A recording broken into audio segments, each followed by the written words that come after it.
Hey, friendo, Steve here. And Larson. And welcome back to Going In Raw, the only pro wrestling podcast you need to be listening to right here at youtube.com/Steve and Larson. Available wherever podcasts can be found. And, of course, taped live at the Twitch, at the YouTube, you name it. We're streaming there. Actually, those are the two places we are, so I did actually name those two places. It's the only two places I'm aware of. It's the only two places that I know of. I mean, it's possible somebody's got, like, illegal streams of our show. That'd be flattering, wouldn't it be? Yeah, to a degree it would. On this episode of Going In Raw, we're going to talk about WWE Smackdown, AEW Rampage. Paul's going to call in. That's right, Triple H the Game is going to call in with a Raw preview. And we've also got some news. A big name is done with New Japan. Where will they head next?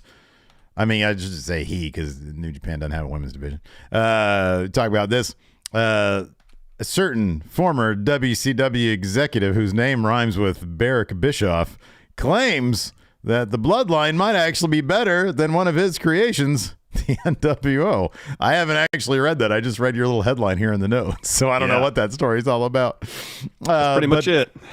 But first, Larson, let's talk about Tony Khan with accusations against the WWE, but we don't know if these are false or not. What's going on here? So let's go back to last August. There were some reports that were circulating that suggested that after Triple H assumed control of creative in WWE, that WWE had contacted some AEW talents, which apparently led Tony Khan to send a letter to WWE, stop tampering with AEW contracted wrestlers. So during a recent appearance on the Dan Lebitard show, Khan talked about these tampering allegations and the, quote, real war that's going on between his company and WWE. These transcripts come to you from wrestlingnews.co. He says, quote, I've got a lot of wrestlers who come to me and allege that WWE reached out to them to tamper with their contracts and asked them to break their contracts. I can't confirm that specifically. I can only tell you what the wrestlers have come to me and said, but I've had multiple wrestlers and staff report that to me. It was very disturbing. I've had to go out and try to put out some good shows despite this alleged tampering and stuff like that. Frankly, I don't think it stopped us because the quality of the product and the quality of the show is at an all-time high right now. Again, I don't know if these things have happened.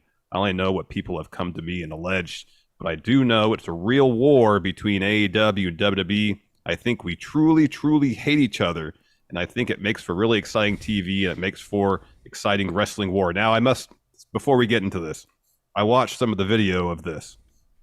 And when he's talking about the real war and we truly hate each other, he's got a bit of a smirk or a half smile on his face. He's in full-on promoter mode here. Yeah, sure. That being said, the level of divisiveness that already exists in wrestling, internet, wrestling, social media, and you feed into it like this, I don't know, Tony Khan. I don't know if that's a good idea. Yeah. I mean, I guess there's a whole other conversation that could be had about if that kind of toxicity might be good for business. I don't really want to get into that, but stirring up the shit.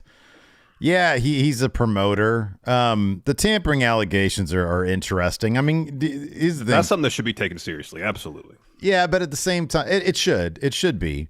At the same time, Tony Khan is,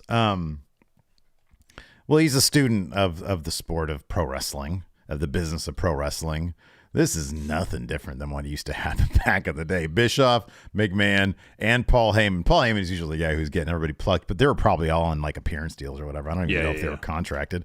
But McMahon and Bischoff, like we've heard tons of stories, and some of them might not be, hey, can you break these contracts? Although maybe those are just stories that haven't been talked about.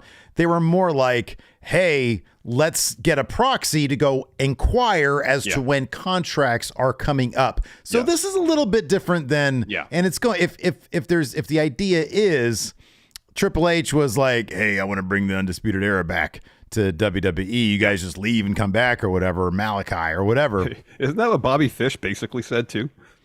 Okay, there was a rumor that Bobby Fish wanted to was trying to convince them, but I think it was debunked, or at least he debunked that himself. Well, of course he's going to. I don't know how much validity there was to that, but there was definitely that rumor that was out there. That's right.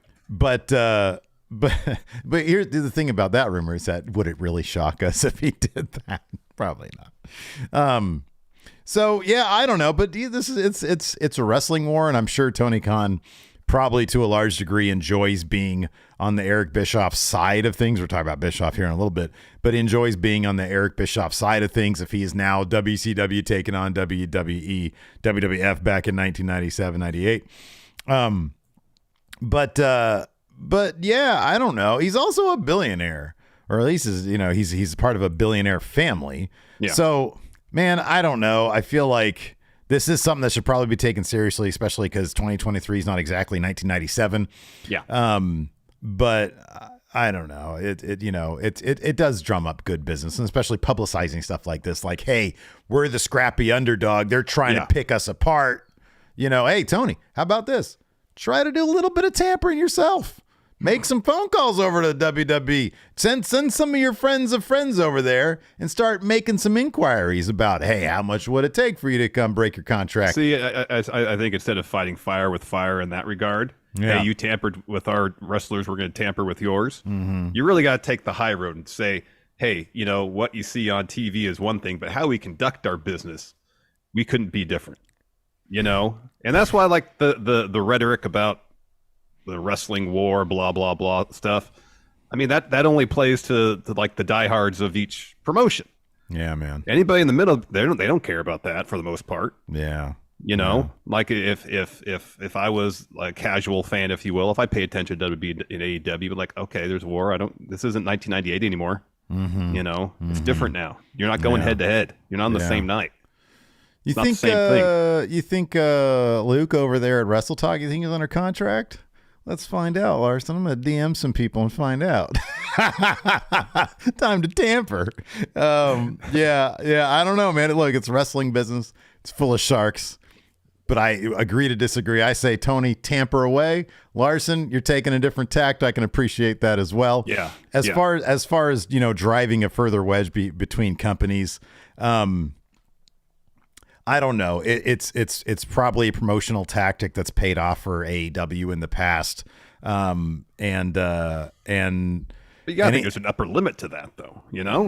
Well, he's not asking anybody to commit violence. He's not. No, asking I'm to go not to what WWE I'm saying. I'm saying if it's a promotional tactic that's worked for him in the past, maybe. Mm-hmm. Like that only goes so far. Mm-hmm. You got to get to the point where because if you look at AEW's numbers, they're a bit stagnant at this point. Yeah, there was a couple of weeks that they were up a little bit, but they're back around 900,000, high 800s, where they have been for the better part of the last year or so. Yeah, ever since Phil left. Got the fight. So if this is all a promotional tactic and it doesn't yield the result he wants to, maybe he should consider a new promotional tactic.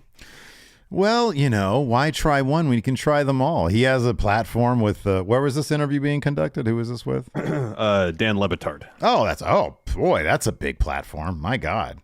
Le Batard's a popular dude. Yeah. I like Le Batard a lot. I don't watch a lot of ESPN during the day anymore, but I really like his stuff. Yeah, I did too. Is Bomani still on his show? No, Bomani's got his own show. Oh, good for him. HBO, I liked him. I liked him a lot. Bomani Jones is great. Yeah, he might be awesome. my favorite sports he was up there, journalist. Yeah, he's outstanding. But yeah, that's a big platform. I don't know, man. To me, it's sort of harmless stirring the shit. And if people want to take it too far on Twitter, so be it. They're gonna. I kind of feel like they're gonna be out there anyways, and I'm not sure if this kind of stirring the pot is going to make much of a difference beyond what it's already at, but maybe I'm wrong. I don't know. I don't know if it's going to make a difference, but it ain't going to help anything. Do you think the WWE hates AEW, Larson? Or is it more you're going on a walk and you got a thorn in your foot? I wouldn't use that exact word. They see AEW as competition, and Triple H seems pretty aggressive with how he deals with competition. Yeah, he does. Yeah. Maybe even more so in this case than Vince did. The difference there is that I think Triple H, I don't think he's got the hubris that Vince McMahon had sitting at the top of his throne. I think Triple H is a bit, he sees it as a bit like, oh man, you guys, number one, they're kind of the reason. Well, I think it was Vince, but AEW could be seen as the reason why his precious NXT got dismantled. Yeah. Yeah. But yeah, I don't know. If I'm Triple H, I'm thinking of AEW as developmental. It's like they're bringing up these great talent, like the Acclaimed, for example. Mm-hmm. Great, grow your brand over there. On we don't have to spend money on that, and then we'll bring him over to our company. So AEW is in Triple H's eyes perhaps the new Ring of Honor. Yeah, I think a case could be made for that. Sure, yeah, absolutely. I think a case could be made for that. I mean, their ratings aren't threatening WWE. I think the difference in their TV rights deals coming up are going to be probably at least like $1 billion of difference. Yeah, it might be by a factor of 10, maybe. Yeah, I know, exactly. Yeah. So, but no, I could see Triple H as being like, hey, we've been here before. All it takes is a couple of good storylines, a couple of good signings, and the tides can turn pretty sharply in terms of viewer perception. Right now, no, that's WWE, 100%. I think that's the key, though. Is regardless of who's out there doing press rounds saying that there's a wrestling war. Mm-hmm. I don't think that alone is going to get people engaged in the product if the storytelling's not good. Mm-hmm. And as we saw, what we see in WWE right now, especially with the Bloodline story, more on that here in a little bit. It's really engrossing, captivating stuff. And AEW doesn't have anything nearly that good going on their TV right now. Yeah, right. Yeah. I mean, like I personally like I'm really enjoying what Bryan Danielson's doing right now. But I mean, he's one of the best wrestlers in the world. Of course, would enjoy his work. I like the Hangman Mock stuff. And I was going to mention the Hangman Mock stuff. I think that's good stuff too. But there's nothing on the level of even what they were doing with the Elite and Hangman a few years back, or CM Punk and MJF. Yeah. Like that was good wrestling storytelling, and there's stories on AEW, but nothing to that level right now. Mm-hmm. Yeah. No, it's just you're right. I mean, the thing is, it's difficult to compare the Bloodline with anything because, like historically speaking, this is a whole new level of wrestling storytelling. It really is. Anybody who says otherwise is nuts. Speaking of which, on the latest episode of 83 Weeks, Eric Bischoff put over the Bloodline storyline, even going so far. This is kind of shocking. As to declare that it's better than the NWO. These transcripts come to you via WrestlingNews.co. Eric Bischoff said this. This is truly some of the best storytelling and most disciplined storytelling. For the last couple of years, unfortunately, you had to listen to me babble and drone and rant on and on about disciplined, quality, structured storytelling, and I've gotten so much heat for that, especially amongst the AEW fans, because I'm quick to point out what's lacking over there. All of a sudden, we're seeing disciplined, structured, progressively compelling episodic television with great characters, and guess what? It's hot. It just proves my point. The storyline, the build-up, and everything about it has been flawless, and it's the elements and discipline that went into that story that's made it so good. If you can figure out a formula based on those elements, because every match is going to be different, every situation is going to be different, but if you got a template, if you got a formula, 7 times out of 10, which is a very specific number, you're going to hit. And one of those is going to be a Bloodline type story. I think it's been the best story that's been told in professional wrestling in 30 years or more, far better than the NWO. In terms of its structure, its discipline, and I keep using that term discipline. What does that mean? That means sticking to the plan and sticking to the story.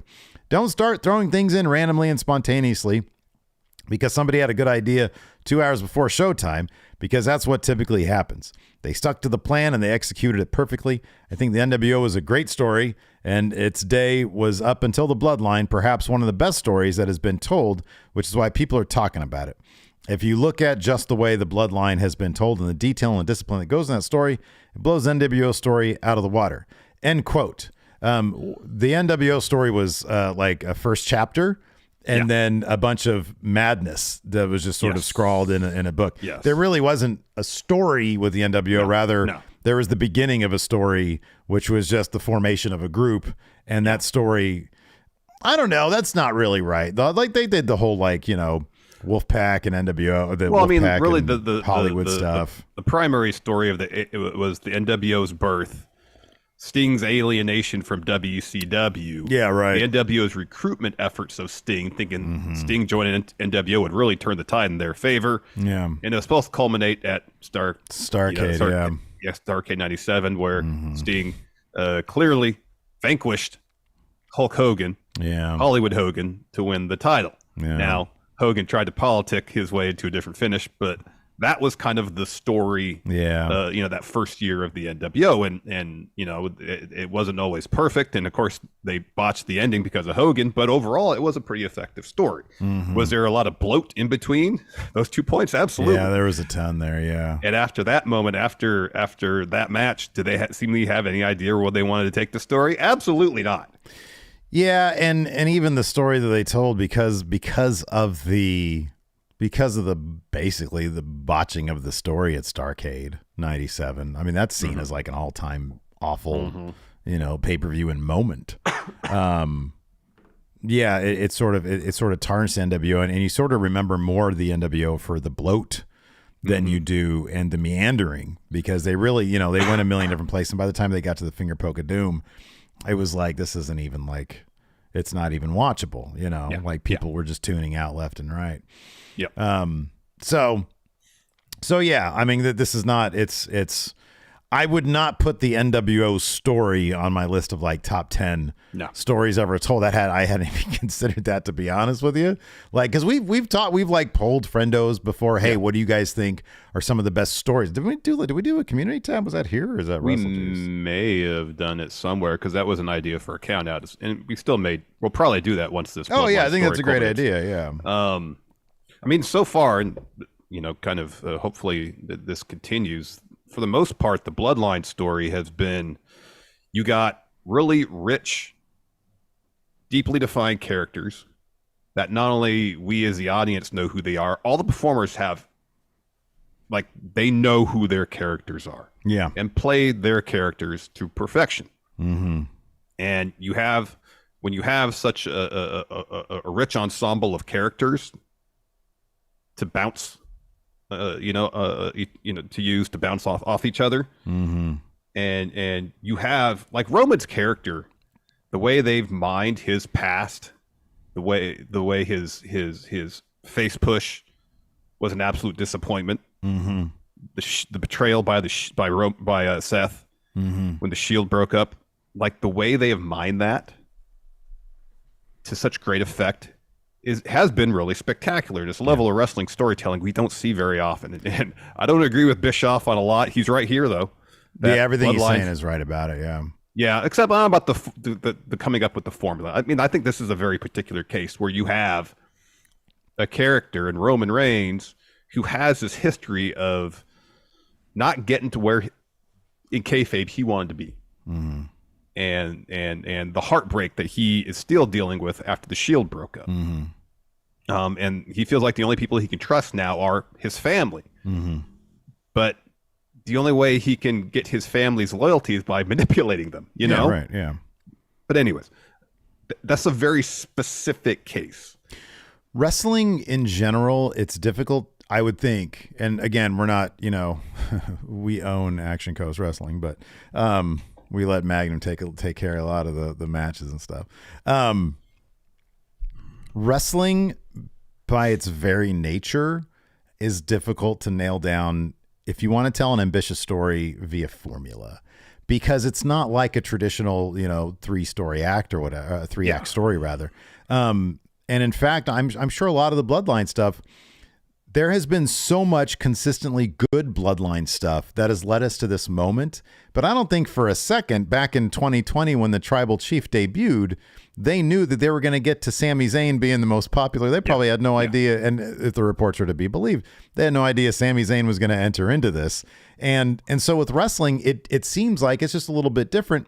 And I don't know if when Scott Hall debuted in WCW, if they knew they were going to get to Sting 97 at Starrcade with the Crow, because they didn't know that the Crow was going to take off the way that it did, and the stars were going to line up. So much of pro wrestling seems to be, hey, we did this stuff, it seems to be getting popular, where do we go from here? Oh, what if there's an injury? Then you have to pivot. What if there's a better idea? Then you pivot. And so with wrestling, it's not like there are probably scripts to a degree involved. Yeah. And I use that term loosely, but it's different. So yeah, I don't know, but Bischoff might be talking about formula when it comes to wrestling. I mean, he's been in the business enough to know that there might be a different idea as to what a formula is. And if that formula is simply come up with a plan and stick to it, that's a pretty decent formula to follow. Yeah, or if the plan is, develop characters that aren't one-dimensional. Yeah. And honestly, like, so much of what he's talking about is simply Vince McMahon. How many times had we heard, dude, 2 hours before a show, Vince would come in, rip up a script. Yeah. For better or worse, it feels like we're just getting whatever they come up with, well in advance at the beginning of the week or whatever it was, however they work there in WWE. So I found the thread on our community community tab. 26 responses. One person brings up NWO versus Sting within the context of so often storylines are ruined because of the finish. So that one was brought up as potentially a good story, but again, within the context of ruined finishes. But nobody else, there's a lot of Kofi Mania on here. Kofi Mania, say what you will about Vince towards the end there. Vince really did do a good job with Kofi Mania, and his handprints were all over that. His fingerprints were all over that. Yeah, they told the story of Kofi Mania pretty well.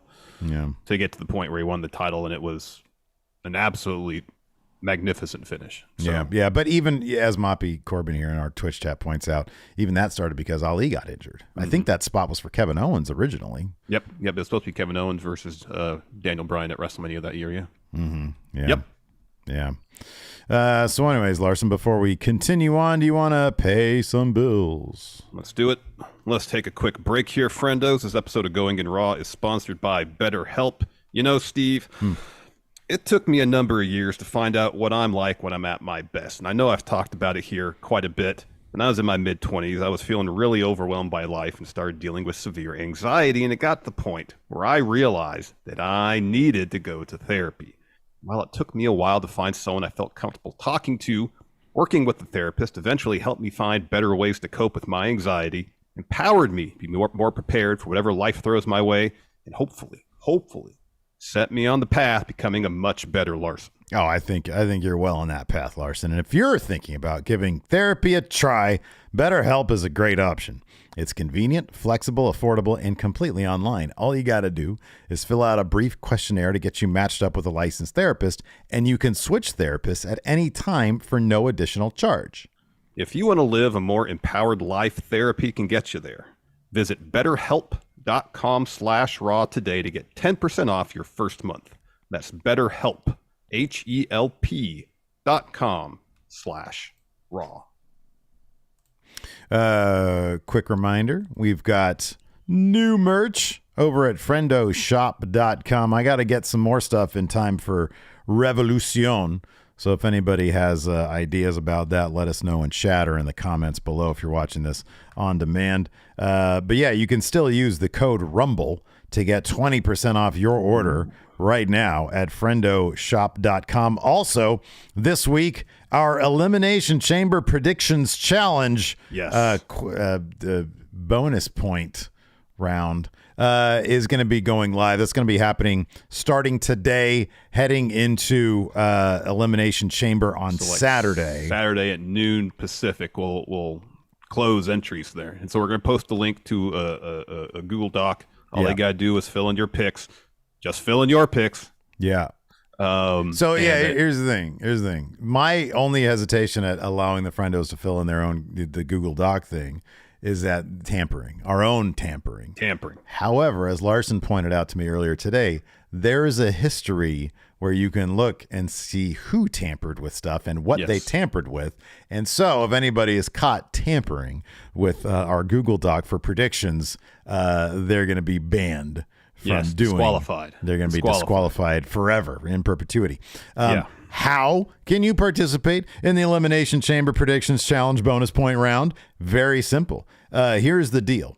$5 and up patrons, patreon.com/Steven Larson. New or old channel members. As long as you're a channel member, just click join. That's $5 a month.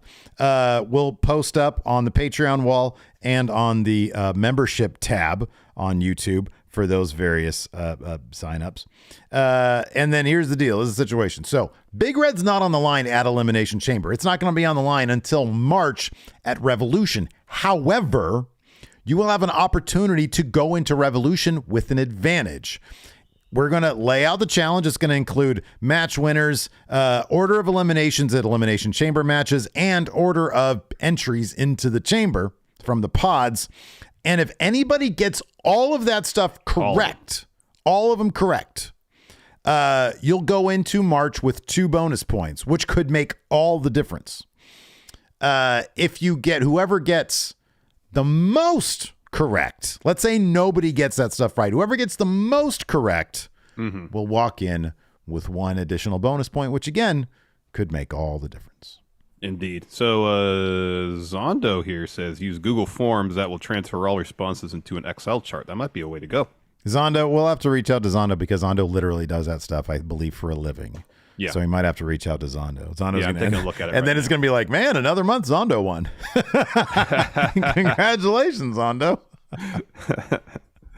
I'll take a look at that when we're done too. I'll get that all worked out today. And so at the latest tonight, that link will be up for anybody who's looking to get a head start on winning Big Red in the month of March. Also, for channel members and patrons, right now you can check out our review, our retro review, our second of the year of Extreme Championship Wrestling, Hardcore TV.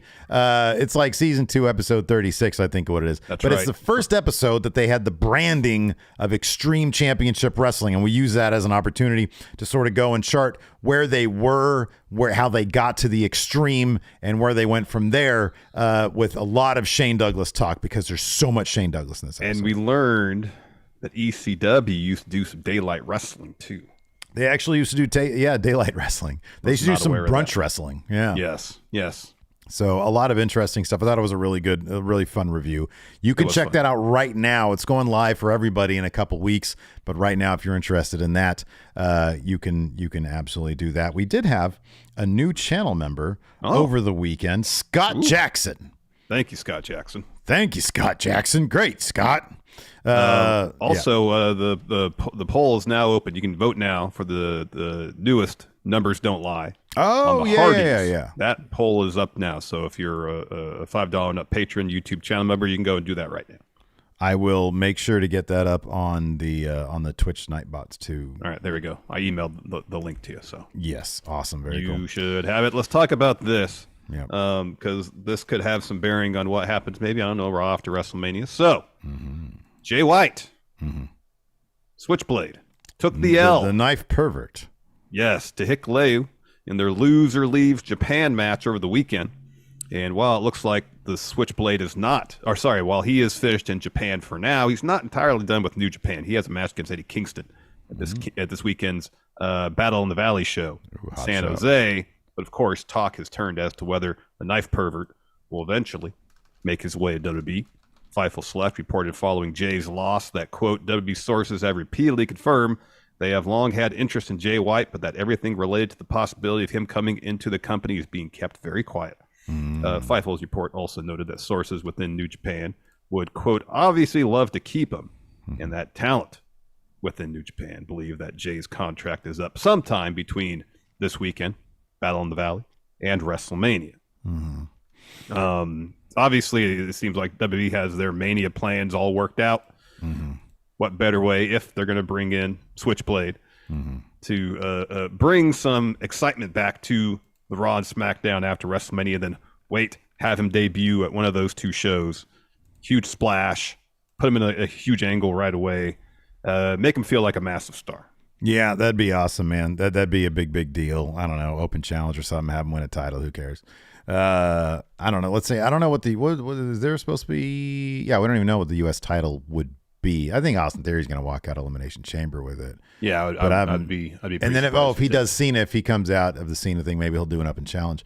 But no, man, look, this is great. I watched, and I meant to go back and watch the entire match because I've heard, I think it was Big Willie on Twitter, a Twitch friend of ours, had said that for storytelling purposes, I think it was him, he said that match was just off the hook. It was just really good. Yeah, it was really good too. Yeah. I want to go back and watch it. I did see like the finish, and I saw like a lot of the post-match stuff, and it's very emotional, and it's awesome. Jay White, my God, dude, you and I are, we saw him, I think, at PWG when he would wear the all white before he was the Switchblade. We were all curious who the Switchblade was, and we were like, oh, Jay White, that's cool. He got his branding, and we've seen him really grow into the knife pervert, into the Switchblade character, and really understand. And he is next level. He really is. Yeah. And I just hope that WWE is able to take, what he's brought to the table and just bring it to the next level with WWE's production and all that. I'm really looking forward to seeing what Triple H can do with Jay White. I really want something that I personally didn't see when he was with Impact or with AEW, the small stints he did there, that sense of danger that he has in New Japan, that he really has in New Japan, mixed with, he's such a well-rounded character. The comedy's there, but overriding everything is that sense of danger. And I want him to, that more than anything, I would love to see that, in WWE if that's where he goes. Yeah. Well, I mean, in Impact, he was pretty much working babyface. So yeah, right. Yeah. And I get that it's different when it's like a talent trade or, they're building Forbidden Door. I know that it's different. Yeah. And, his moments in AEW to showcase what he can do from a character perspective were so few and far between. There were like 4 segments he was in maybe, and they're all pretty short. You're right about the danger aspect of his character. And I don't know how he would go about doing it. And I've said this a million times. The relationship he built with the New Japan crowd and how he would play off them and they would play off what he did in the ring was absolutely spectacular.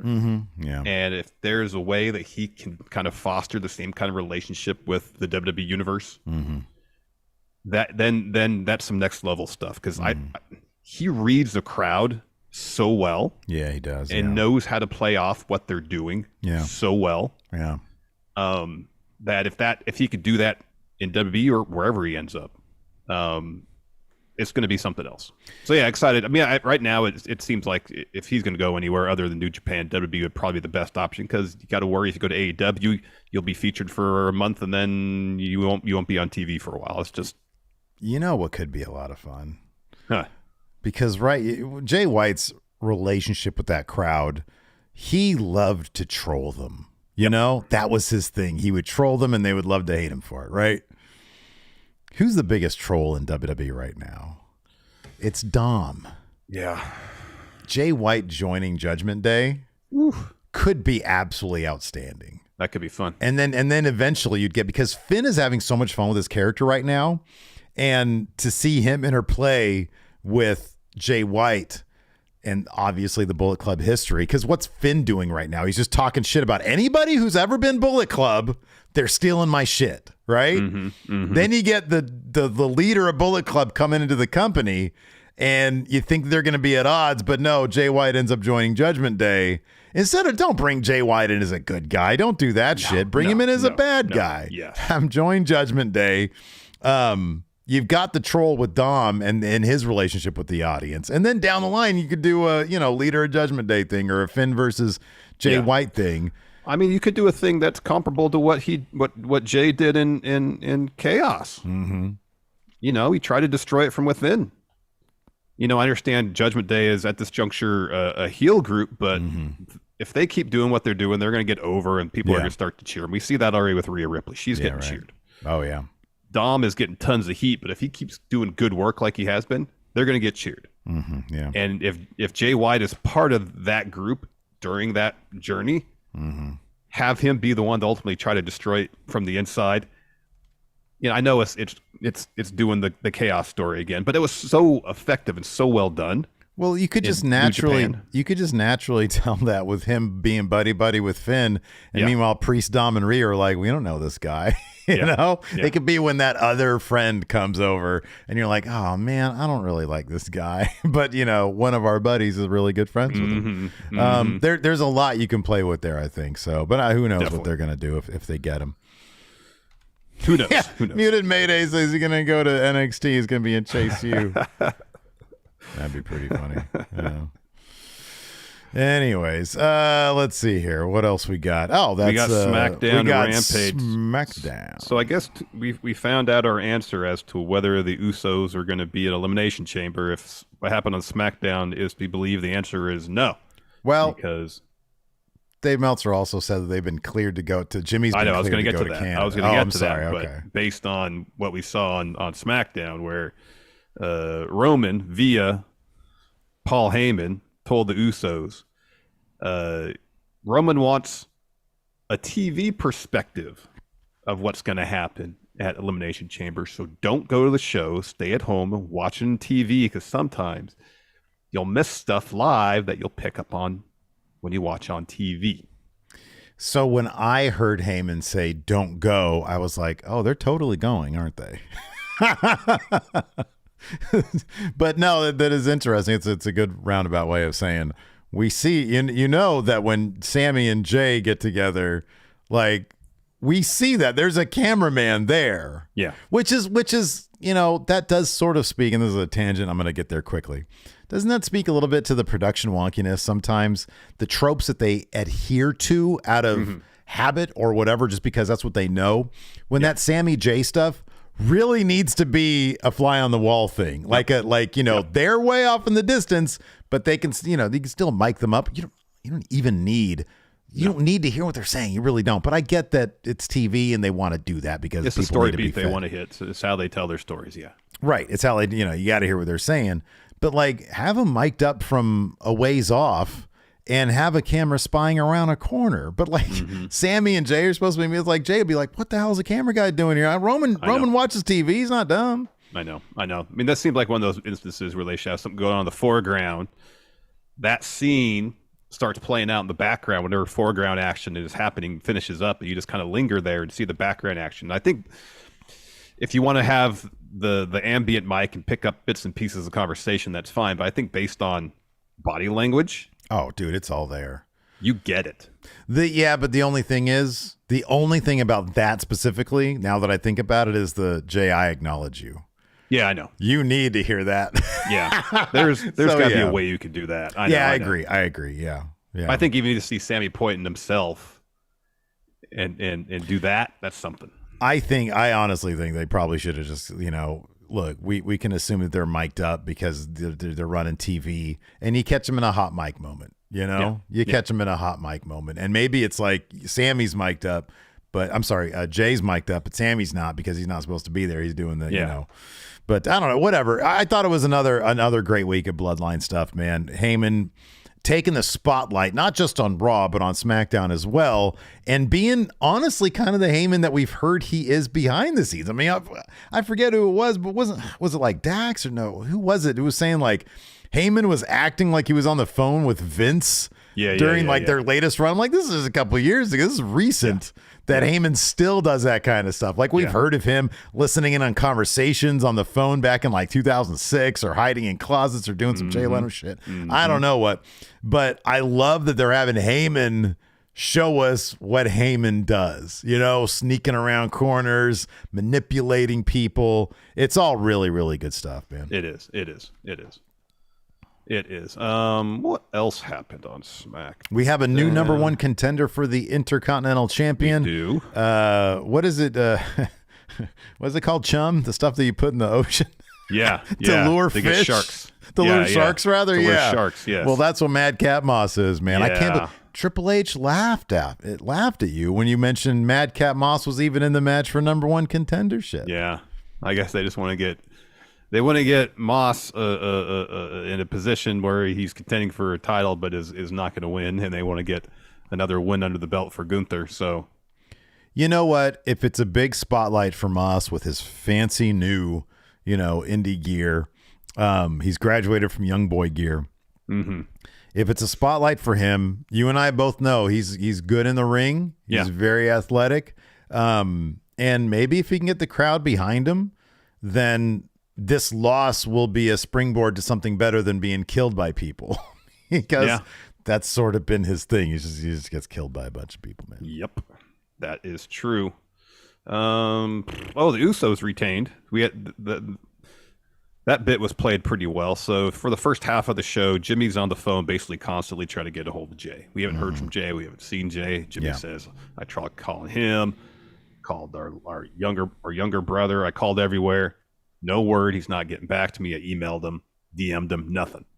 And so Braun and Ricochet make their entrance for the tag title match. And then Jimmy comes out and, he's trying to act like he would normally.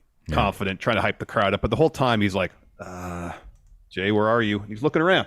Looking around. He gets to the ring and he does a circle around the ring, looking through the crowd, trying to find his brother. And while Samantha Irvin is doing the ring announcing, she's about to say, and defending the titles by himself. And then Jimmy stops him because he sees Jay in the crowd. And then just pure joy from Jimmy. As his brother gets to the ring, they hug, and then they win. And it's Jay that quite literally wins the match for them. And it's interesting to see if they're going to push this idea too, that without Roman around, are the Usos going to start putting like wins together whenever Roman's not there to kind of push the idea? Okay, they don't really need Roman. Well, even more than that, with Sammy saying, I acknowledge you, with Jay coming in and establishing himself, is that going to be the genesis of a power struggle between him and Roman? I mean, is this going to be where he's going to be convincing Solo's going to be the biggest acquisition if he's able to get Solo on their side? I mean, they are legitimately brothers. Is Jimmy going to come around to Jay? Because Jay is the thing. I know Sammy's the thing, but Jay's the thing. It all started with Jay. It all started, and I want to go back and revisit some of their older stuff because, my God, it was amazing back in 2020, 2021. That Jay stuff was just absolutely outstanding. It really was. And Jimmy's the one who was like, yeah, we got to fall in line. And Jay was broken. He was just broken. Well, it's interesting because initially Jimmy was like, I'm going to get you out of here. Yeah, right. Yeah, but and then he saw the appeal. What could be garnered by being a member of the bloodline, and he was all in. Well, he also saw his brother as a warning sign. Man, this will help us, but I don't want to be this. You can only do so much before you get smashed. All the bloodline stuff was really, really good. Let's see here. What else happened on SmackDown? What wasn't on SmackDown, but I hope they show it on SmackDown this week, was after the Intercontinental match, the Intercontinental Contender match. Santos Escobar rolled up on Rey Mysterio backstage in the locker room, and it was like this heartfelt, genuine moment where he gives Rey his mask. And he says, when I was a kid, my dad said, this guy right here is going to do amazing things. And he says, my whole career, I've wanted to take your legacy. And he says, you know how much this means, giving another person their mask. And then Rey responded by giving him his mask. And it was just a really fucking cool moment between these two guys. And I'm glad that they referenced Santos and Cross referenced their history together. Cross was really good. Cross I'm Lucha. I thought that was like really you said, cool. Oh, it's been a while, Santos. That was cool stuff. So you got to appreciate them referencing the history definitely between them. Let's just go ahead and dive into it. It kicked off with Paul Heyman promo. He introduced himself, says, as your wise man, I'm here tonight to drop a few pearls of wisdom on you. Ever since Brock Lesnar and I conquered The Undertaker's undefeated streak of Mania, I don't offer predictions, I deliver spoilers. I actually looked this up because I was curious about something, and he had delivered a spoiler prior to that Cesaro was going to win the World Heavyweight Championship. Oh, wow. So it was kind of interesting. But I guess since WrestleMania, I don't know what his spoiler record is, but it's probably pretty darn good. Yeah. He says, well, I've got a bunch of them for you tonight, so have your notepads ready. The Island of Relevancy is under a two-pronged attack. Here on SmackDown, the number one challenger at the Elimination Chamber, Sami Zayn, a crazed psychopathic rebel, and an insane competitor. The crowd starts chanting for Sami. Heyman continues. Here's your first spoiler. Sami's not here. He's challenging Roman. Come on, let's be serious. Can you imagine Sammy as your undisputed champion? Well, the crowd can because they pop huge. Heyman gets a little dismayed at that, says, the gates of the Island of Relevancy are not just under attack here on SmackDown, but over on Raw as well, with the winner of the Royal Rumble, Cody Rhodes, who backed me into a corner on Monday night and said, all I wanted to do was fight for a wrestling championship, and everyone takes it so personal. I didn't know that Dusty Rhodes raised an idiot for a son. You dumbass. Personal? I couldn't be more personal. These are not wrestling championships. This is the centerpiece of the Island of Relevancy. These are the plasma that runs through the veins of the bloodline. These are the air that we breathe. It's the reason we exist here in WWE. It's the family crest of the Anoa'i and Fatu dynasties. This is everything.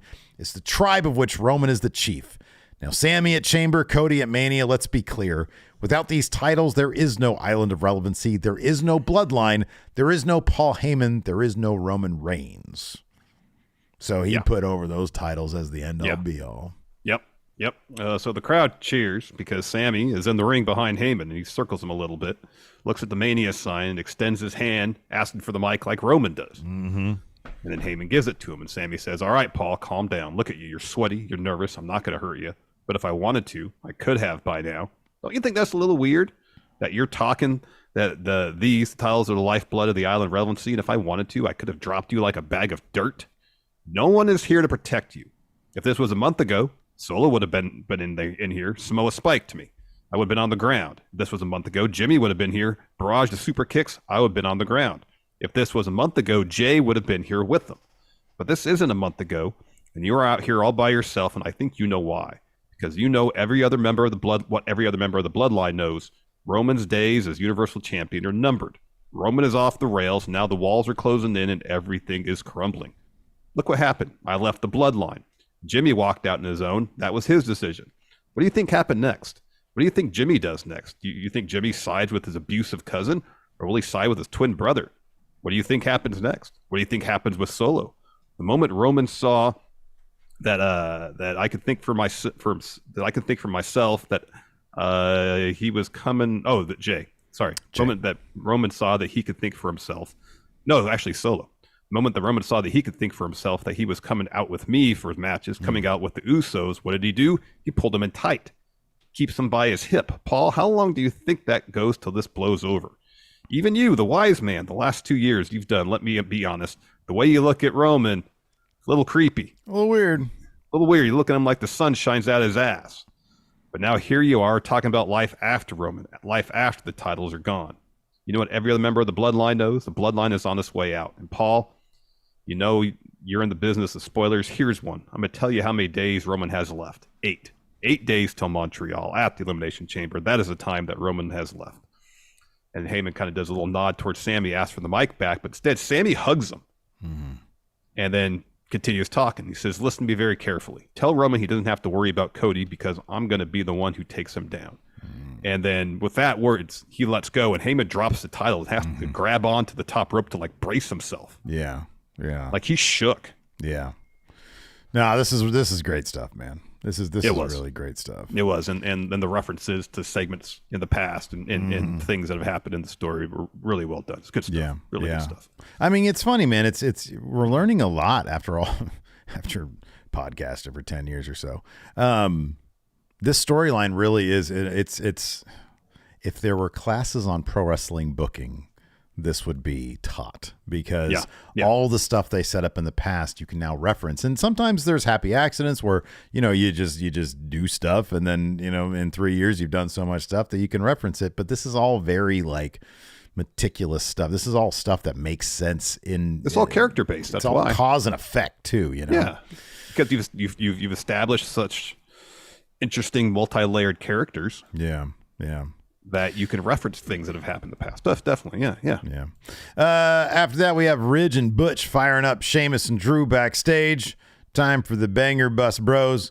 Hit row. Oh boy. Versus the Banger Bros. I mean, so like it shows earlier in the day. Hit row walk up to Pierce. Ashanti says, hey, it was supposed to be us versus Drew and Sheamus rather than Brock and Ricochet. Braun and Ricochet. Sorry, Braun and Ricochet.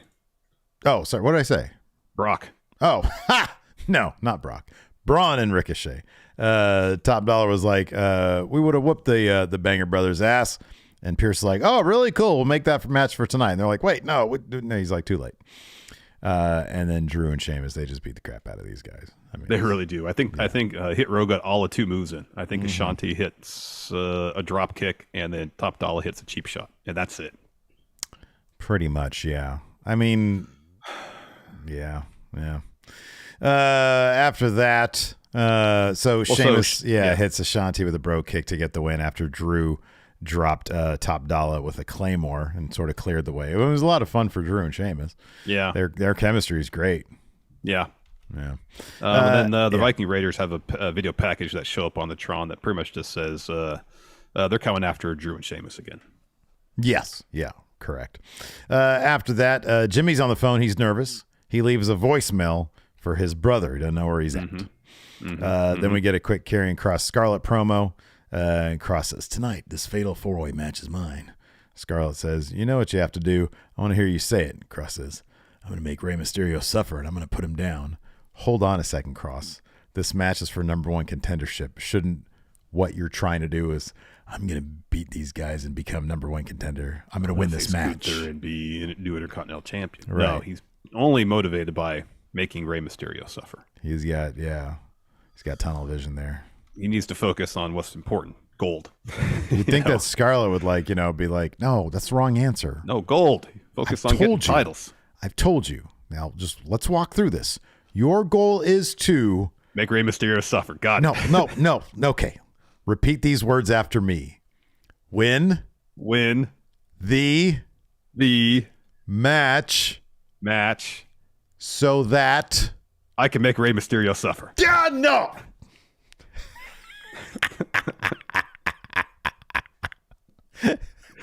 After that we had Lacey Evans versus Carmen Harris.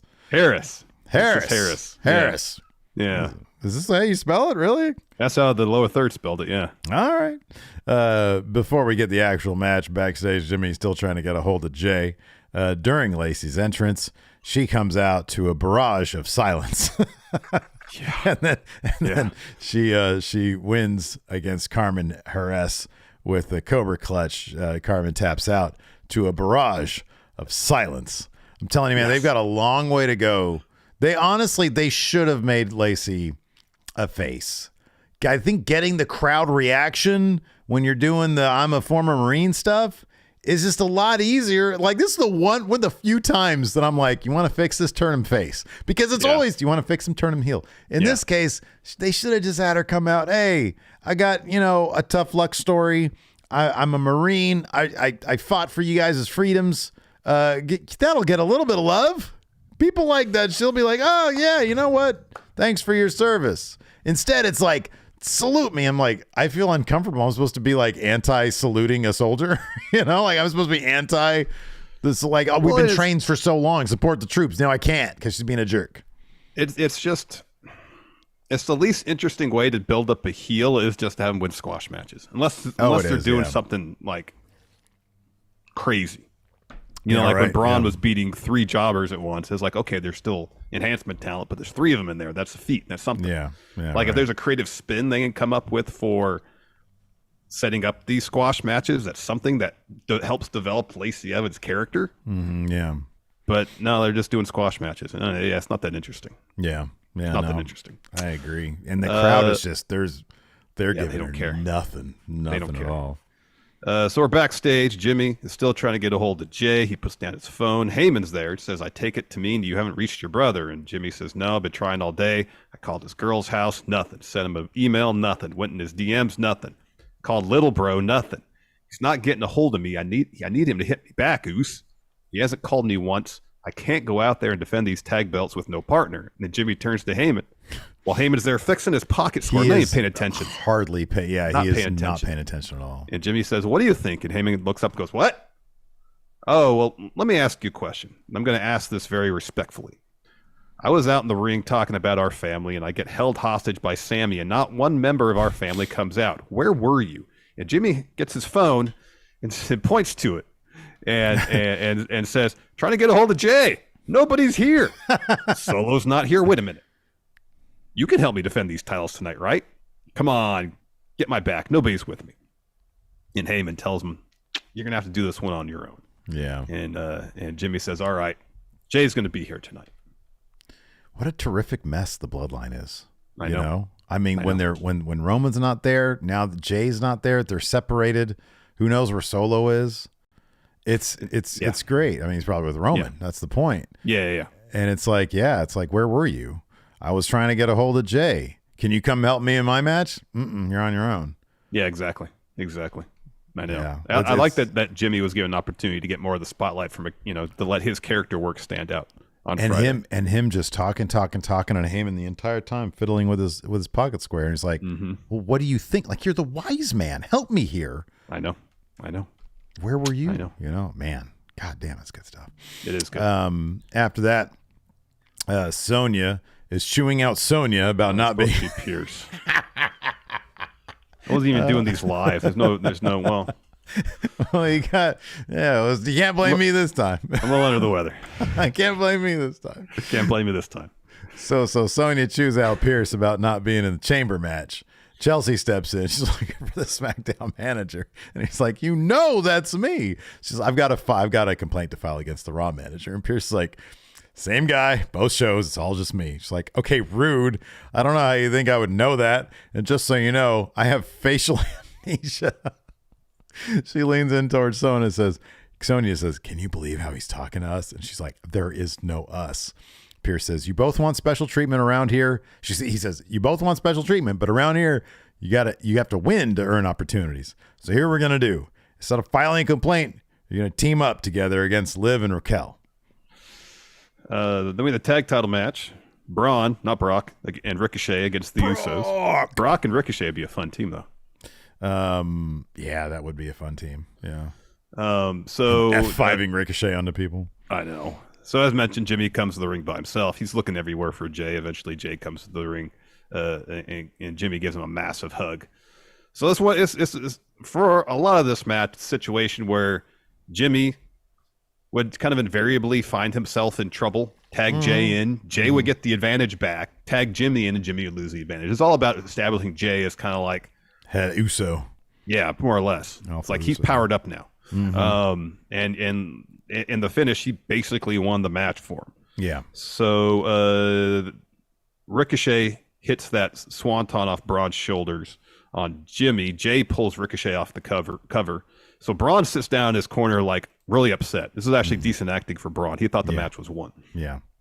He gets up. He's looking for a Strowman Express on Jay. Jay ducks it, so Braun just tumbles over the announce table. Ricochet takes out Jay with a tope. He goes up top, and Jimmy punches him. He's looking for a superplex. And while he's doing that, Jay tags himself in. So Ricochet knocks Jimmy off the top, hits a shooting star press, and right as he lands and kind of bounces off, Jay hits him with a splash to get the win. Yeah, that was a killer finish right there. It was cool. After that, we had a Rey Mysterio promo. He's like, Karrion Kross is an evil human being. I've been an underdog my whole life, and there's nothing that's going to prevent me from winning today's Fatal 4-Way and moving on to become the new IC champion. His priorities are straight. They're in order. He's got his eye on the prize. He wants championship gold. Yeah. He's not concerned about making Karrion Kross suffer. Right. So the Usos are backstage, and Jay's telling Jimmy, hey, man, I got your back every single day since day one. He says, I'm never going to leave you. You're my twin. Jimmy says, it's been hell since you've been gone, man. Are you in or are you out? Talking about the bloodline. Jay says, I don't know yet. You see Heyman behind a pillar just spying on their conversation. Yeah. And Jay walks away. Heyman steps up to Jimmy and says, oh, hey, was that your brother? And Jimmy says, yeah. And he's like, did he say anything? And Jimmy's just like, nope. And then he leaves. Or he said, no, he just left. Yeah. Yeah. That's interesting that Jimmy didn't relay to Heyman. Yeah. What Jay actually said. Yep. A lot of distrust in the bloodline right now. Oh, yeah. Everybody for themselves, man. Then we got an Natalya promo. She says, great to be back on SmackDown, head Elimination Chamber. And then she says, Shayna took me out, broke my nose. And because she took something from me, I took Shayna's spot in the chamber. And the next week in Montreal, I'm going to win. Chamber match, punch my ticket to Mania. And she says Shayna will go back to carrying Ronda's luggage. So Shayna walks out to the stage, says, "You're calling me a knockoff Ronda Rousey. I'm sick of everyone dismissing my accomplishments. The truth is, I was fighting before Ronda. I was competing in rings all over the world before Ronda, and I signed WWE and won titles here before Ronda. So I don't need you or anyone else telling me I'm just living in Ronda's shadow." So then Ronda comes to the ring and steps up to Shayna. And she's about to go step up to Natalya. Shayna holds her back. She gets the first shot in on Natalya, and they just beat up Natalya, and then Shotzi comes to the ring, and they beat her up too. Yeah, pretty much, yeah. Natalya thought she was going to play some head games and divide a wedge between them by calling her a knockoff version of Ronda Rousey, but didn't work. Their friendship is a bit tighter than that there, Natalya. Apparently. Next up, we've got Jay. He's walking between some production trucks, and he stops when he sees Sammy, and Sammy's like, "Welcome back." So I can't imagine what you're going through right now, and I don't want to put you in a tough spot.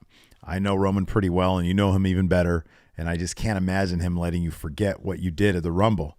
He says, which I never got the chance to tell you it meant the world to me. He says, look, all I want to say is this. We're 8 days away from something huge. We're on the verge of seeing something that I know on some level you've wanted to see for a long time, and it's that man going down. He says, I don't know how I'm going to do it, but I'm telling you, he's going down. And all I want to tell you is that you don't have to go down with the ship. There's a way out of this for you. That's all I'm saying. I don't know if we'll get a chance to talk like this again. In case we don't, I just want to let you know I acknowledge you, Jey Uso. And then Sammy puts out his fist, and Jey hears some chatter, looks around, and says, man, you got to get out of here with that. And Sammy says, I'm leaving. He says, I'm leaving, but not before I get this. So Jey fist bumps him. Crowd pops big. Yeah. And then Sammy leaves. Yep. Steve, you want to do this next? We got an LA Knight interview. Yeah. So he's on the phone. Megan steps in, says, this is the first time we've seen you since the Pitch Black match. He says, no, wrong. We're not talking about Pitch Black. We're not talking about Bray Wyatt. That's done. It's in the past. You incel. We're looking forward to the future. What's the future? It's LA Knight. Yeah. That was it. That was the entirety of the No interview. Change for this guy. No being changed here after the Bray Wyatt feud. Now, I was talking about multi-layered, multi-dimensional characters and how they're great for professional wrestling. But sometimes you need characters who are completely and totally one-dimensional, who have no inclination to change whatsoever. Yeah, all the complexity is LA Knight. All the complexity of a cardboard cutout. That's LA Knight. Really. And it honestly, really is. And I don't want him to change. I don't want him to change at all. Yeah, I want to be completely impervious to change. Totally. What's that? That thing in my pocket? Yeah. Put it in a phone booth. They don't have those. Don't exist anymore. LA Knight. Yeah, they're few and far between. LA well, Knight. they did when I was in my 30s. Yeah. So then we got Sonya and Chelsea taking on Raquel and Liv.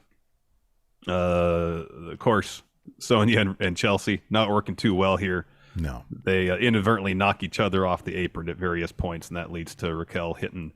So she picks up Chelsea, tags in Liv. Raquel hits her finish. Mm-hmm. Liv hits her finish, and then Raquel powerbombs Liv on Chelsea to get the win. Yeah, but then basically three finishers. We saw on Rampage that powerbombing a person on another person is supposed to take both people out. So I don't really know. Yeah, it depends on who's delivering and who's taking the powerbomb. I guess so. Yeah. After that, we have Madcap Moss and Emma backstage.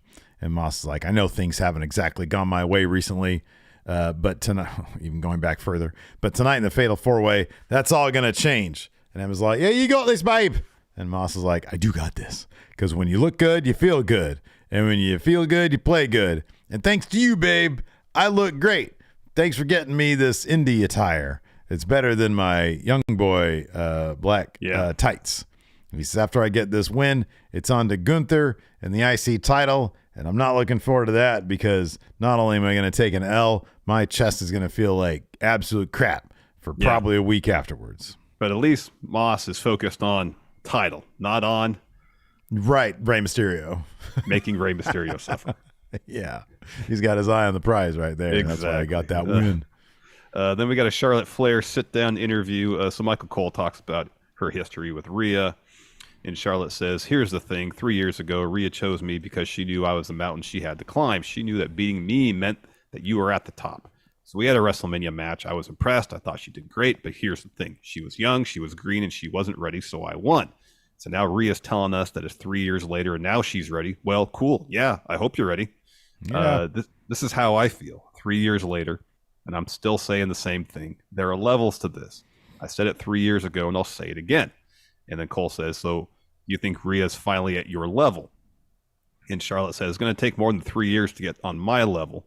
Rhea said I put her in a place 3 years ago. No, I didn't put her in a place. I taught her a lesson. Now, on April 1st at SoFi Stadium, now I'm going to put Rhea in her place once and for all. Ooh. So she's like, I'm still 3 years for you. This is 3 years for me, too. Yeah. Like, I'm 3 years better also. It's like, so Charlotte has to stay out of wrestling for 3 years by Charlotte's logic. Exactly. For Rhea to catch up. Yes. Exactly, yeah. And then we had our main event match with Imperium watching from some suites. I was hoping they'd have some popcorn, but that's sort of not their thing. We had Karrion Kross, Madcap Moss, Santos Escobar, and Rey Mysterio. I think there was like a short Santos Escobar promo with Imperium before this. I'm sorry, with Imperium. With Legado. Legado, yeah, before this. But he said sort of the normal stuff, I'm going to win that bit IC between title. Santos and Karrion was really cool. Mm-hmm. Yeah, no, it was. Like it totally was. Yeah, that's really good. And we got a bit of a showdown between Rey and Santos. That was pretty awesome. Eventually hits Rey with a Phantom Driver. Moss breaks up that pin. It was a fun match. It was a really fun match, yeah. It was pretty good. So in the end, Kross clotheslines Santos to the floor. Rey's looking for a sunset flip. Kross blocks that. He's looking for a power bomb. Rey reverses to a Rana that sends Kross into the ropes. Rey hits him with a 619. He's on the apron. Rey is. Scarlett trips him up. So then Kross blasts Rey with a cross hammer. Santos crossbodies Kross and himself to the floor, and then Moss hits Rey with the top rope elbow to get the win. Yeah. DJ here in YouTube chat says popcorn would be sacrilegious to this pure sacred mat. By the way, people on YouTube watching right now, do me a favor, head over to like the community tab on our channel, like open up a new tab and ask some questions, because we've got the questions coming up here in just a moment or two. If you're a channel member, you get priority on getting your questions answered. That's true. But true. If you're not, we'll take a look at it. I said, if you're not, we'll still take a look at it. There you go. After the main event, we had Jimmy. He's backstage watching SmackDown. Heyman walks in. He says, congratulations. I was just on the phone with the tribal chief. I would have put you on the phone with him, but there's no reception in here. So, is Heyman making this up?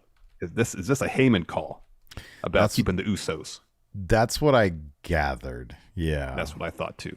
So he says, I'm very proud of... Oh, sorry. Roman's very proud of you, and you were 100%. You're right. Your brother is very loyal to you. Assignment from the tribal chief. Next week, we got this thing in Montreal figured out. He needs an on-television perspective. He needs you two to stay home and watch the show on TV because, sometimes you see things on TV that you don't see when you're there live. Yeah. So. Yeah, I love the reference to the phone. There's no, the manipulation, because we've heard of that from Heyman before. It's good stuff. Mm-hmm. We also had an AEW Rampage. There were matches. The Hangman interview was pretty fun. I like the Hangman mock stuff. He's like getting more and more upset with Renee because he's like, what, he really? Oh man, the Mark Briscoe shit was really good. Oh, that was outstanding. Wasn't that great? Gosh, it was so much fun. He is so much damn fun. He really is. Yeah.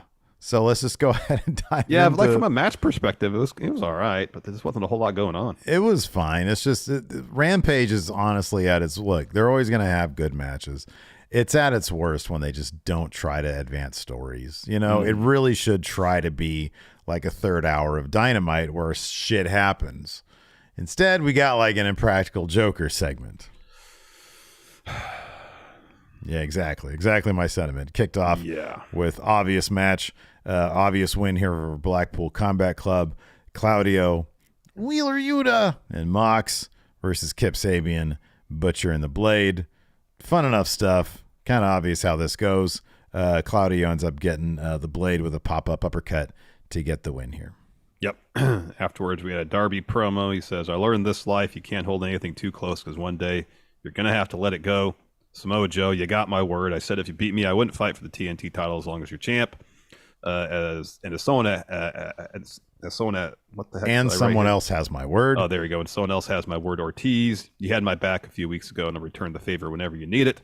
What's next for me and Sting? People want to know. Sting says, if we're going to go, we're going to go out in a blaze of glory. That's what's going to happen. Let me rephrase that.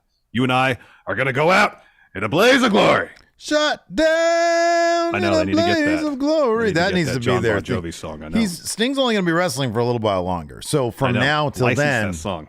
Right, exactly. That's such a good song. What do you think this blaze of glory is going to be? You think they should try to go for the tag titles? That's what I was thinking too. They should fail because Sting's going to retire.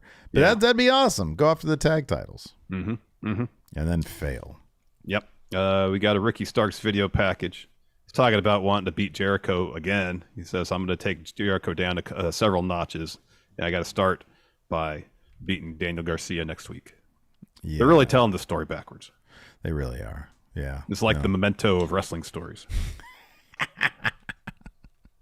But I don't feel like we're going to get any sort of interesting perspective by telling the story backwards. Well, yeah, Starks has the memento thing. He just forgets, that he beat Jericho already. Maybe. And he comes across a little notepad. He's like, I beat Jericho? Oh, shit. Yeah, he start writing it on his arms. Yeah, exactly. He's like, I beat Jericho. After that, it was the Impractical Joker stuff. They get powerbombed through a table. After that, we had a Dustin Rhodes interview, and man, he's fired up. He says, Swerve, listen, you can talk about me all you want to, but when you mention my father's name or my brother's name, the Rhodes is his name, you've crossed the line. Now, here's what's going to happen, Swerve. I've been doing this longer than you've been alive. Through 5 decades, I've been through everything you could possibly imagine. There's nothing you could do to me that I haven't already been through. I'm not scared of you. I'm not scared of your 2 brain-dead ballsack goons. What is that on your chest? Are those 3 triangles? What does that stand for? It looks like Doritos to me, and I like Doritos, but I hate you. Listen very carefully. You will not tarnish the Rhodes name. I'm living proof, one of the last of my kind in this business, and you calling yourself a mogul? Are you some sort of entertainment god? Ooh, ooh, ooh. Well, guess what? I always loved when he would do that stuff. Ooh, ooh. Him and Booker T. Ooh, ooh. All because he got electrocuted. Whenever I hear him talk, 20 years later, I want to hear him go, ooh, ooh. Oh, my gosh. God doesn't like rejects, and neither do I. God doesn't like rejects. Jeez, that's harsh. Yeah. He says, Swerve, I'm coming for your blood. I'm coming for your soul, and I want it right now. And then Parker and Trent step in. He's like, oh, this is happening now? Come on, let's do it. They attack, and Swerve stands over a fallen Dustin and says, next week, the natural Dustin Rhodes and Swerve. Happy Black History Month. That was good stuff. Swerve's about to whoop his ass. Awesome. He's about to whoop his ass. Yeah, yeah. Then we got Ruby Soho versus Marina Shafir. Ruby gets the win here after a destination unknown, and then Saraya and Toni Storm come out to the ramp. Saraya with the mic says, congratulations. We've just come to have a friendly chat with you, and then Britt Baker leaps in from the crowd to attack Saraya. Jamie Hayter runs out too. She joins the brawl. Refs are out there to break it up, and Ruby's just in the ring watching it, going, all right, well, this is happening. And then commentary says that Tony Khan has made the match Toni Storm versus Britt versus Ruby on Dynamite. Is there any reason that would be the match where Ruby turns on Britt and becomes the former WWE allied? Maybe. I don't know. Maybe. That'd be a bad move, man. Ruby's so over. She's so popular right now. I know. That'd be a bad. This is an opportunity to really establish her. Yeah. And if she were to join up with Saraya and Tony, she would just be a member of that team rather than doing her own thing. Yeah. After that, Mark Briscoe interview. Oh, this was so good. Lexi asked how he's feeling. Yeah, I'm feeling good. I'm feeling very good because I've been representing the baddest tag team in the history of the planet, them boys, Wednesday night. And then he's interrupted by Mark Sterling. He's like, hey, I'm a big fan. I'm the lawyer around here, so I thought maybe we could work together, possibly represent you. Sterling hands Mark a business card.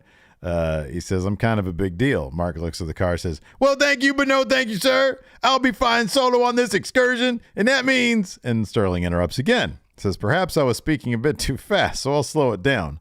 I thought you might want to make money in this business for the first time in your career, or perhaps you want to just remain a stupid chicken farmer. And then Mark grabs Sterling by his lapels. Davari, Nice, and Josh Woods enters. And Woods gets in Mark's face. Mark says, Woodsy! Long time! Woods says, Woodsy! Woodsy! Long time! Woods says, Mark, this isn't Sandy Fork. You better watch who you're putting your hands on. So Mark getting a win over Josh Woods on Dynamite. I'll be flying solo on this excursion. Oh, that's so good. Gosh. There'll be another obvious outcome match. Jungle Boy, Jack Perry taking on Ryan Nemeth. Jungle Boy wins with sliced bread and then follows with a running forearm to the back of Ryan Nemeth's head. This Ryan is Nemeth. like a 3-minute match right here, man. It was so short. And then Brian Cage and Prince Nana walk out to the stage, and then Brian Cage does his taunt, and that was it. Yeah, and Jungle Boy looks like slightly tickled by it. He's like, okay. Yeah, guys. Just didn't really, I don't know, didn't really do much. Well, where's she going? There she goes. We went on a long walk this morning. After that, we had an Ortiz video package. He's like, I realize I messed up and I let my emotions get the better of me, but Eddie doesn't realize that he also too messed up. He says, I'll always stand with Eddie, but if the only way Eddie realizes that is by standing against me, then let's do it. Mm-hmm. That's very confusing, but I guess it's like, let's just have a fight and then we'll be friends again. I guess so. It's worked out before in the history of wrestling. Yeah, sure, that works. It has. We had a video package to hype up the main event, and then we had this Hangman Page interview, and Renee's talking about, the saga of Mox and Hangman. Yeah. And then Hangman says, why is it always you who does these interviews? Does it make you happy to see me pissed off? Does last week's match make you happy the way it ended? It didn't make me happy. If I know John, it didn't make him happy either, because I ate his ass alive for the last 2 minutes and he stole a win. He got the sneakiest pin I've ever seen in my life, and that's how it ends, huh? Between the two best in AEW. That's the rubber match. I swear to God that's not the end of it. And when you see John, tell him next time I see him. And then Kip Sabian enters. And it's like, why are you moaning?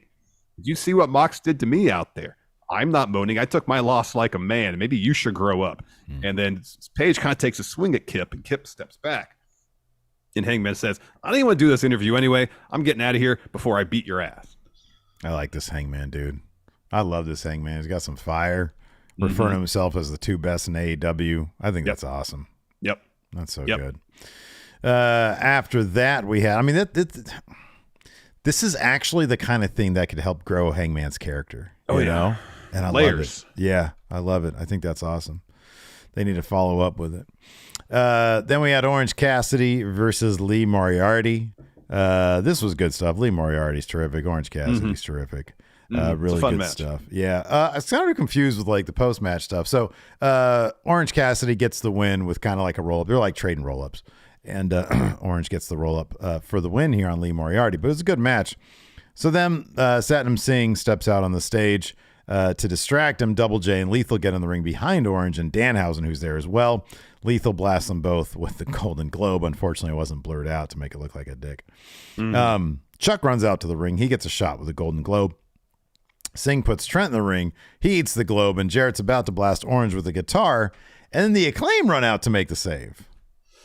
Yeah, you think they'd be focused on the guns and not making the save here.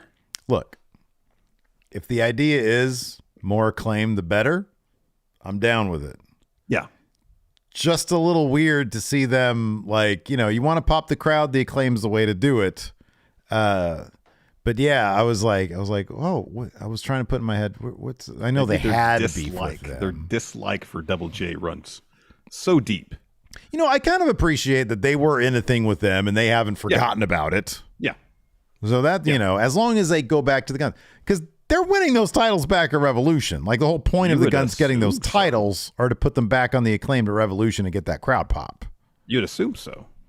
I hope so. I'll look like a damn fool if that doesn't happen, because that should totally happen. That should be the case. Should be the case. PW Unlimited is rating us with a party of 7. Thank you very much. Thank you. Welcome, Raiders. We're about to answer some questions here, and then we're getting a call from Triple H. Oh, man, we're about to answer some questions. Let me see here. So you hop on the Patreon. We have a thread there. Already.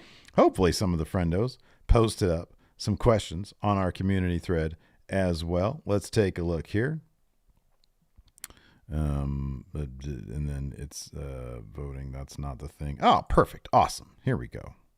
Nine questions. First up. From Eastside Reviews. It says, well, it'll be known. This is a great question. What will be known as Vince McMahon's last great story/creative decision? Gives some of the options here. Kofi Mania, Becky Lynch as the Man, and the Union of RK Bro are all solid nominees in his opinion. I think those are good ones. I mean, the Bloodline story started under his watch too. Some of the best stuff. The Jay stuff was under Vince McMahon. Putting Heyman with Roman Reigns was a really solid idea. Seth Rollins began his ascent under Vince McMahon as sort of the version that we see now with Seth Rollins. But in terms of story, I mean, I think that a lot of that's just like Seth, knowing what'll work. Yeah. And we know that Roman and Heyman are very, very, very involved in the Bloodline stuff and have been from the very beginning. So. Allowing them to do that, I think, is good stuff. Yeah. F-Pop, if Roman losing the titles is the end of the story, what's the epilogue? Sammy beating him in a regular match down the line, crisis of confidence. Man, it's so difficult to think about Roman without those titles. It is very difficult for me to see him doing that. I mean, I've heard people suggest a protracted Seth Rollins feud, which I think could work as well. Yeah, I don't know. I honestly don't know. I don't know either because, I think there is a certain satisfaction that the audience will have if Sammy beats Roman. But I think Jay needs to get, a piece of Roman too, if not before Sammy. That dude, I think that's way more important than Sammy. I really do. Yeah. I think it's way more important. Yeah.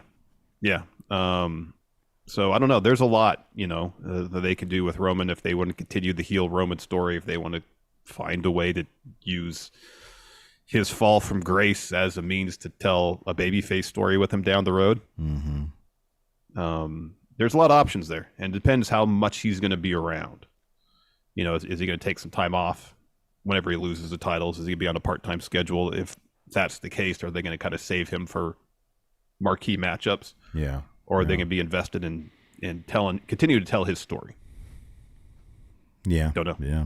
Don't know. I wouldn't answer this, but I'm going to because it's Patrick Sparks. All right. Usually I can't stand questions like these, but I love it's a Patrick casting so question much. then, huh? It kind of. All right. What wrestlers from WWE would you put up against a team AEW in an episode of Hell's Kitchen? Who does Gordon insult the most? So clearly Baron Corbin's going to be there, and he's going to be the one insulted the most by Gordon Ramsay. He seems totally cool with being humiliated. Yeah. So it'd be Baron. Renee. She had a cookbook. Oh, Renee, Team AEW. Okay. There you go. Yeah. I'd say Baron in the New Day. Because I feel like it would just be everybody clowning Baron, but he knows the most about being about what they need to do there. Yeah. So he's like but they're still clowning him because he's Baron Corbin. Yeah, it's Baron. He's fine with being humiliated. David Matushek here says, since Elimination Chamber is this Saturday, do you think there should be a twist ending for the Roman Sammy match? I mean, as far as a twist ending, I don't know what there would be. How they're going to get Sammy looking like he's on the precipice of winning that match and yet not. Yeah. Without the Usos being there, assuming they're not going to be there, we're not going to get that story beat where Jay has to betray Sammy to stick with his brother. Is that? Let me ask you this. Okay. There's only happened one other time. Could they further the story along in a satisfactory way if Sammy wins by DQ? Is there anything that could happen with a DQ win involving the Usos or whatever? That's entirely possible. Give him a Lex Luger win at count out win or something like that. Yeah, that'd be stupid. I wouldn't advocate for that. No, it'd have to be a DQ. Yeah. If there was a way to do a really good satisfactory ending to the match that was actually a DQ. How about this? So this is all predicated on the Usos being there, so it probably isn't going to happen, but this has crossed my mind. So if you go back to Roman and Jay's Hell in a Cell match, it was an I Quit match. How did Roman win that match? Wait, which one are we talking about? Hell in a Cell. He had Jimmy in the guillotine, and he made Jay say, "I quit," so Roman won. Yeah. What if Roman sees that Jay isn't exactly loyal to him, but loyal to Jimmy, and puts Jay in that same situation essentially, where I'm gonna use your loyalty, your love for your brother against you, and Sammy sees that and doesn't want Jay to be hurt that way, and so he grabs a chair, hits Roman with it right as the ref comes to or something, and he gets DQ'd. So he loses the match, standing up for Jay. I thought you were gonna say Roman has Jay in the same situation that Jimmy was in, where Jay is able to quit on Sammy's behalf. But it's not, I mean, I know it's not an I quit match, but I don't know. He could throw in a towel or something. It's not a DQ, but anyways, interested to see what they're going to do with that. Yeah. Desi Alejandro asks, you think Austin Theory is going to keep his U.S. title?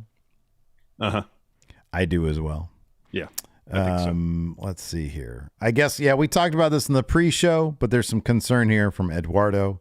How are you doing after the Eagles took the L last night? Oh, it's a football game. It was, I was disappointed when it happened. As soon as the game was over, I turned it off and moved on to other things. So it's sports. It's just sports. I like watching sports and cheering on teams I like, but it's not that huge of a deal. They had a good season. And if they could have got one stop in the second half, they would have won the game. There's like a fist-sized hole in the wall back there, dude. Was that you? No, that's not me. No. If it was, never mind. Move on. Oops, sorry. He says, what does a WWE Darby look like? If Darby came to WWE, I think Triple H would keep him as Darby. Yeah. I don't think there'd be a whole lot of changes. No. Yeah, he joined Chase U. That actually would fit because he comes off like a goth teenager. Yeah, that'd be pretty funny. Art student. Yeah, art student. Yeah. Yeah. Let's see here. Do you have any more on the Patreon there? Oh, sure. Alex Washington here says, longtime listener, found you guys through Busted Wide Open with Nick and Ian. My question is, what's your favorite wrestler acting performance? So Dave Bautista right now in my mind is best wrestler turned actor. Yeah, absolutely. I agree with that. Because he focuses on good character. His shit in that Blade Runner movie that was awesome. Movie was outstanding. Yeah, it's a small part, but he was so good in that. I mean, his work is Drax. I know it's largely played for laughs, but god damn it, it's good. Yeah, it's really good. Yeah. I might check it when it comes here. I'm going to give that. I haven't seen any reviews for the M. Night Shyamalan movie. Oh, I haven't either. No. My brother-in-law said it's really good, and generally speaking, he's got good taste. Oh, all right. But I'm so hesitant to believe that because I feel like he's dropped a bunch of turds over the past 20 years. Yeah, I know. I actually enjoyed Signs. Unbreakable I thought was really good. Yeah, that's the last movie of his I actually liked. Yeah. And the first one was good. But yeah, there's been a lot of turds down the road. Yeah, there has been. Yeah. The Happening was awful. It's one of the worst movies I've ever seen in the theater. I'm still curious to know if that was intentionally supposed to be bad. Yeah. I don't know. If he was trying to do something where it was terrible. Yeah. Dyard says, I saw Knock at the Cabin. Batista's really good in it. Yeah, I might have to check that one out, dude. I like Dave. I like Dave a lot. Oh man, he was in the Ryan Johnson movie, the Knives Out, the Glass Onion Knives Out movie. Yeah, he was good in that too. Yeah, he's good. He's really good. Yeah. Let me see here. Edward Munoz says Dexter Lumis seems to be a flop on Raw. Do you guys think Gargano should split from him? Is Lumis bringing Johnny down, or do you think Johnny is good enough to eventually get Dexter over? I wonder if they're waiting on Ciampa to be healthy for Johnny to do something. But yeah, Johnny needs to be doing more wrestling. I know. I mean, he does the sports entertainment stuff fine. Yeah, but you put him in I know he was hurt for a spell. You put him in the ring and have him put on really good matches. Yeah, right. Yeah, and then you built the character stuff around that. Mm-hmm. Yeah, no, absolutely. Yeah, for sure. All right, let's go ahead and I've got so much paperwork building up here. Oh, I'm sure you do. So we gotta call in Paul so I can relieve the pressure of all that paperwork, even just a little bit. Yeah, just even in the smallest amount. So here we go. We're gonna bring in Triple H. Here we go. All right. Thank you for calling WWE, where the big boys play. Really? Yeah, I just stole it from WCW. I am creatively tapped out, man. I'm using all my energy on the Bloodline stuff, and it's brilliant. But man, I'm running on empty on everything else. Oh, I'm sorry to hear that, Triple H. It's okay. There's a lot of be phoning in a lot of stuff. I've been getting a lot of sleep, but I wake up and I got not a lot of that. Like for example, tonight on Raw, there's 2 Miz segments. There's a Miz TV. And then, like, I think when I got like a match or something booked with Ace and Rick Boogs. That's filler right there, right? Oh yeah, that's total filler. It's gonna have 2 commercial breaks. Oh my, Miz TV's gonna have 2 commercial breaks? And Miz versus Boogs. Oh. Yeah, it's gonna be a lot of Miz. You know how like there was a lot of Shane Douglas in that ECW show that you heard? That's gonna be the Miz tonight because there's just another instance of you taking inspiration from Shane Douglas. Yeah, exactly. Yeah, hey, hold on. Hey, listen. No. Listen. I got my inspiration from a completely different place. All right. Before we get to the Raw preview, can I ask you about something that Tony Khan said recently about some tampering allegations? Yeah, go ahead. You can tell. What did that pisshead guy say? You said that people that AEW talents were contacted by WWE people about breaking their contracts with AEW. Do you care to comment on that? Yeah, they're independent contractors. There's no contract there. That's not real. Listen, this is the pro wrestling business. I can do whatever I want. We're the biggest pro wrestling company in the history of all man. We're like the Roman Empire of wrestling companies. You think that there's no difference between AEW or ACW at this point? It's all the same. When you guys can start criticizing me for tampering as well? No, I don't think so, because you guys are it's small. AEW is small. Oh, they're on Turner, big deal. Who cares? What happened to the last companies on Turner? We own them. We own AEW. We own whoever we want to. Wow. All right. Okay, you want to talk about Raw tonight then? I already did. There's a lot of Miz. We got a good contract signing with Brock Lesnar, Bobby Lashley. What a surprise. We're going to get an F5 or a Hurt Business or something like that. I don't know. There's a Raw and SmackDown go head-to-head in 6-woman tag team match. This is all the competitors in the Women's Elimination Chamber match. That's right. This is going to be a hell of a match because Asuka's hit it. She's going to win the Chamber. She's going to take on Bianca. She's going to win and go on her 15-year undefeated streak like it should have started NXT. Had we gone through the original plan for Asuka, it would have started NXT. She'd still be undefeated today, and she'd be the new Bruno. But then Dad had to step in and muddy everything up. How are we doing, by the way, on the arsenic plan? I'm not getting involved in that. That's all you. Listen. Don't interrupt. What the fuck? Oh, by the way, so we made up a WWE title for the Philadelphia Eagles, but we're not going to use it now. Well, obviously they lost, because they laid a big turd at the end of the game there. How did you feel about that holding call? It's unfortunate that has to happen at that moment. My thought is, unless it's egregious, you gotta hold that. You gotta swallow the whistle there and let them play. That being said, that didn't cost the Eagles the game. The Eagles' defense in the second half cost them the game. I think it was a holding penalty. That was what the holding penalty deprived the viewing audience of was a potential game-winning drive, which is really exciting. Wait, hold on a second. Wait, is that it? You got a fist-sized hole in the wall back there? No, there's no. You're trying to act all calm and cool and collected, but let's face it. Come on, your emotions ran the best of you. Hey, are you sick right now? You seem like you're sick. I'm a little out of the weather. Yeah. Is it Steve? Was it Fat John Cena's fault this time? No. Oh, okay. Well, at least he got that going for him. Maybe. Anyway, I've been in this room for a few days, so. Yeah, it probably smells. Does it smell like your old leathery grizzly face? Oh my goodness. Anyways, I still shower every day. Don't interrupt. Don't interrupt my outro. Being stinky. You do stinky. Don't interrupt my outro. I gotta go. You're probably just sitting there just beefing. You just crop dusted that room the entire time. Smells like your butthole. No more than usual. All right, I gotta go. Goodbye. Bye. He's already gone. Gosh, how'd that go? Yeah. Did he mention the fist-sized hole in the wall back there? Where? Point out the hole. Oh, I can see it. It's right there. Where? What is it between? What is How am I it supposed to beside? point? How am I supposed to? What, just No, point? describe where it is in There. relation. You can see the background of my room. Yeah, and you got the painting there. You got Big Red there. You got the press your luck. You got the bobblehead, and you got the hole, the fist-sized hole. You can see it plain as day. That? What?